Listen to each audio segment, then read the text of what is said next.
Hey guys, Tactical. So, it's been about a week and a half since I found out that I was going to get involuntarily separated from military. So, I'm really tempted to say that this is going to be an update video, but pretty much every video I make in between now and April is going to be an update video, probably. So, yeah, there's that. But anyway, I'm going to kind of recap kind of what's gone on in my brain and everything else over the last week and a half. So when I initially found out, my goal was to take like a day and just kind of think about life and blah blah blah, etc., etc. And it wound up being more like 3. So about the most productive thing I did during that time was like make dinner. But after that, I was kind of like, all right, I need to get into gear and start like actually processing, planning, figuring out what I'm actually gonna do. So, I kind of started by doing like a financial assessment, started to work on that, look at, okay, what do I actually have? I mean, not just with finances, but with everything else, you know, starting to plan out in my head exactly what I'm going to do as best as I could, even though I don't know exactly what the dates were at that time. And then because I'm overseas right now, we don't have yeomen here, so getting a hold of them was kind of a pain. And then when I did get a hold of them, there was this whole thing where like my contract ends in June. Well, if I get out in June, they consider that a voluntary separation, so I don't get separations pay or anything like that. So I had to extend, or I have to extend, I haven't done it yet, but I have to extend in order for it to be considered an involuntary separation, which changes a lot of things. So I'm working on that right now. There was a whole back and forth email chain with me and the yeoman and blah blah blah, etc., etc.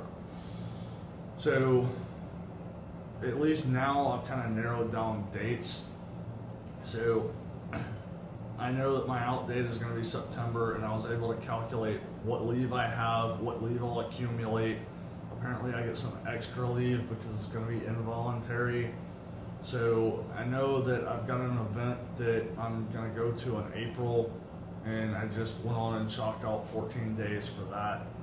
And so once I deduct that, I know my my terminal leave date should start sometime mid-June-ish, somewhere in there. So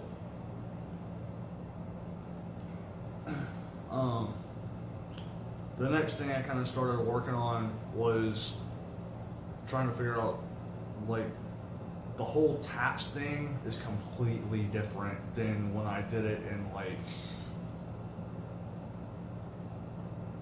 2005, I think. It might have been the end of 2004, I can't remember.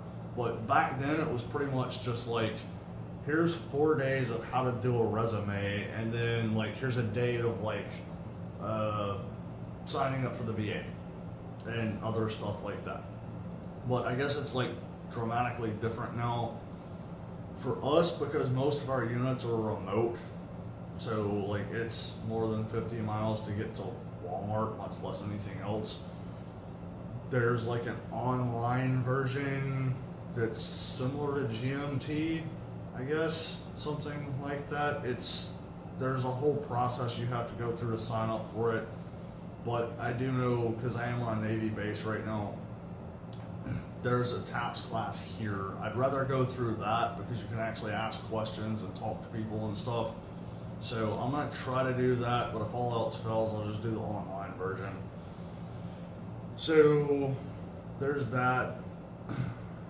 And then kind of the rest of my week has just been trying to kind of plan out how I'm going to do things going forward. I knew starting off that, like, I'm not going to be looking for a job right off the bat. So, like, whenever I go home for like Thanksgiving or something like that, if I do have the opportunity to, it can be irritating because you get so used to the military efficiency side of things that, like, you know, you go to chow, you get in line, you get your food, you put the food in your mouth, and then you go back to work. You go home for like Thanksgiving, and you sit there and, you know, you get all the nieces and nephews and cousins and stuff like that in front of you, and you're like, they're sitting there like, oh, I don't want the green beans. Well, put the food on your plate, go sit down and eat. For the love of God. Like, you're holding up everybody else here. I don't want to be like that when I get back. So I know that I need to take some time to decompress. I mean, I know every time that we fly into Miami, like, we get over land and you look down, when you're still in the airplane, you look down and see an interstate and see a traffic jam, and my blood pressure starts to boil. Like, all of the stupid people that don't know how to drive. Like, just looking at it is infuriating. So I know that I need to take some time to just kind of reset. So my plan as of right now is I'm going to an event in April. I'm going to be with a bunch of my friends. It's going to be awesome, because it always is.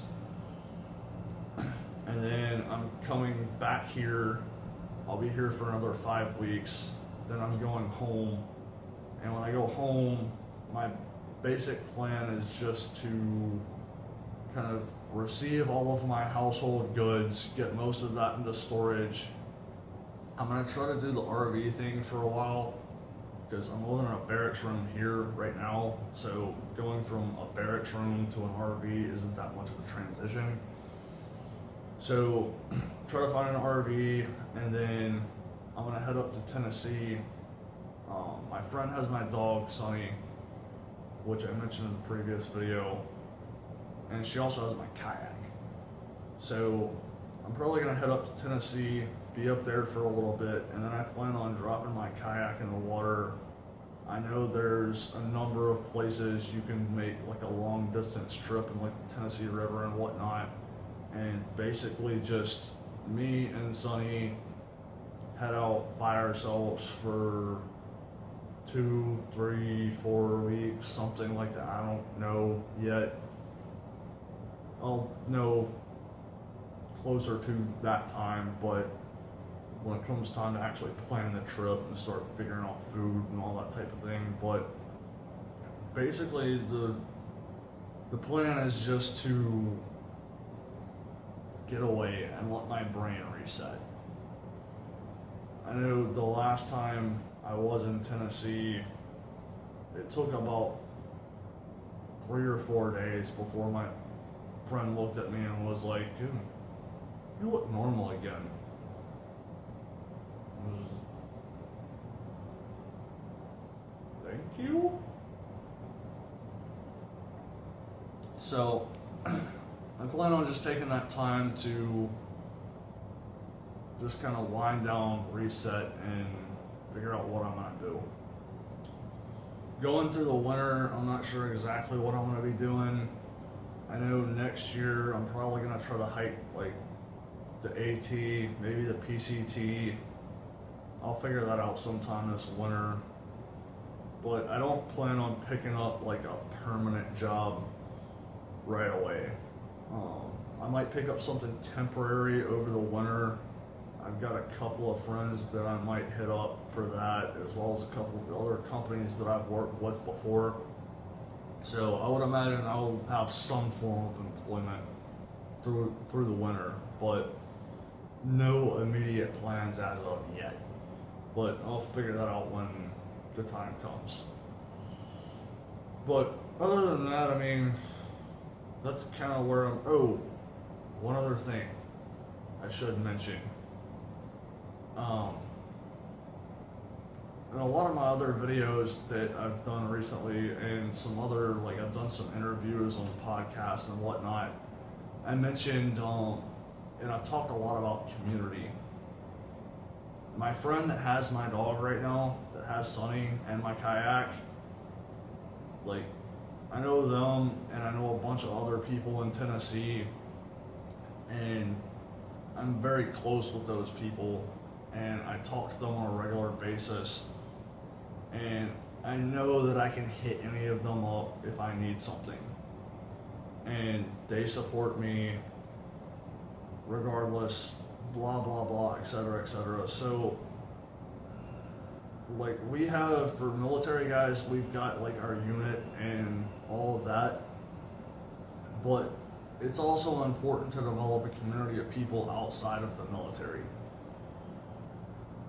because like they can't really help you if they're deployed to Afghanistan or Okinawa or Korea or whatever. So having a community outside of the military is also important, and that's where a lot of the planning that I've been doing lies, is with my friends that are outside of the military. So it's something to take into consideration. It's something to look at. Like, I really harp on community. So that's kind of a big thing.